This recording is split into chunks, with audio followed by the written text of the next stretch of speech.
আসসালামু আলাইকুম প্রিয় দোস্ত আজিজু। আমার এই ভিডিও আজকে যে দেখতেছেন, যে দেশেতে দেখুন না কেন, বিভিন্ন দেশেতে দেখবেন, আমাদের এই যে স্থানীয় বিজ্ঞ হাজি হাজি আলতাবুদ্দিন সাহেব এক না দুবার হজ করছেন। দুবার হজ গেছিলেন, কিন্তু এনার একটা আলাদা একটা ফুর্তি আছে। ছোটোর থেকে গজল গাইতো, গজলের একটা আগ্রেশন আছে। আজকে আমাদের সম্মুখে এমন একটা গজল গাবো, আমাদের শুনে ভালো লাগবো। বয়স কিন্তু বহুত, 60-65 বছর বয়স হয়ে গেছে এই বয়সে। হ্যাঁ, 74 বছর বয়স, সুবহান আল্লাহ, 74 বছর বয়স এক আল্লাহ হাজি সাহেব আজকে একটা গজল করবে আপনাদের সম্মুখে। আমরা দেখে সবাই লাইক শেয়ার কমেন্ট করবেন বলে আশা রেখে আমার গান গজল এবার স্টার্ট করবে, ইনশাল্লাহ আরম্ভ করেন। আসসালামু আলাইকুম। ওয়ালাইকুম।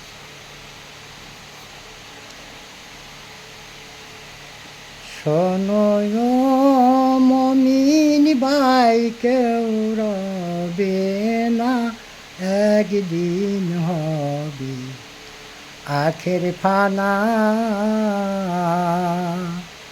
শোনো মমিন ভাই, কেউ রবে না, একদিন হবে আখের ফানা। একদিন হবে আখের ফানা গো, একদিন হবে আখের ফানা গো। কোরআনে তাই আসে জানা, একদিন হবে আখের ফানা। শোনো মমিন ভাই, কেউ রবে না, একদিন হবে আখের ফানা।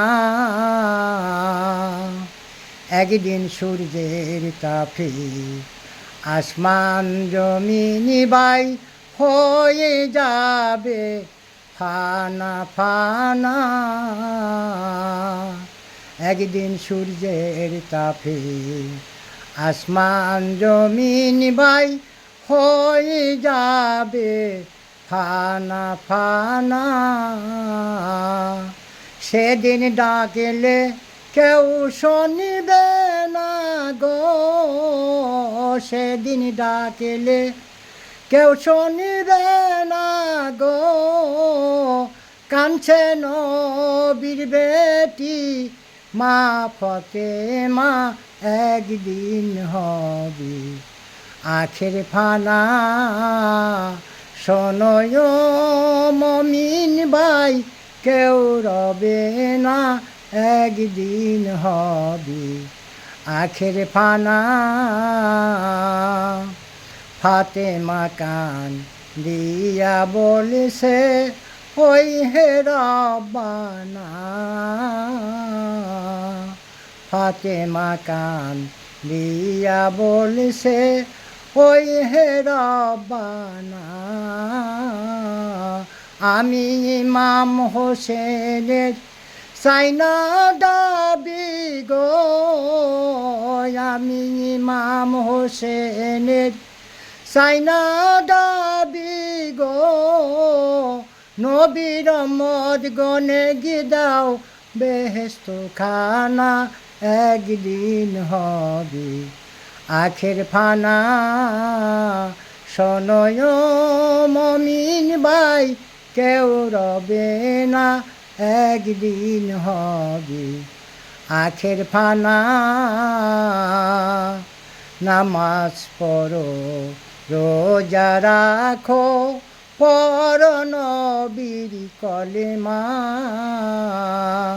নামাজ পড়ো, রোজা রাখো, পড়ো নবীর কলেমা।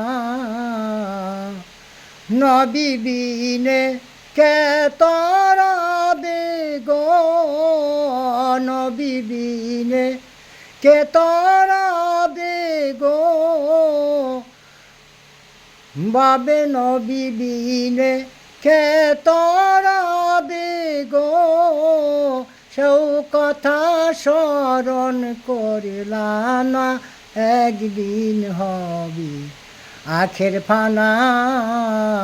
শোনয় মমিন ভাই, কেউ রবে না, একদিন হবে আখের ফানা। বিশ্ববাসীর কাছে দোয়া চান যে আরেকবার আশা আছে হজে যাওয়ার জন্য, আপনারা সবাই দোয়া বিশ্ববাসী আপনারা সবাই দোয়া রাখবেন, আবার আশা আছে আল্লাহর পবিত্র জায়গায়। আল্লাহ জানি নেয় দুবার গেছেন সবার আগে না? দুবার, আল্লাহ দুইবার নিছে, একবার একবার ফরজ হজ করছি, একবার উমরা হজ করছি, বাড়িওয়ালা সাথে নিয়ে উমরা করছি। ঠিক আছে, ধন্যবাদ। সবাইকে একটা শেয়ার লাইক শেয়ার করবেন, সবাই শেয়ার করবেন, লাইক করবেন, লাইক করবেন, কমেন্ট করবেন। কমেন্ট করবেন। ধন্যবাদ।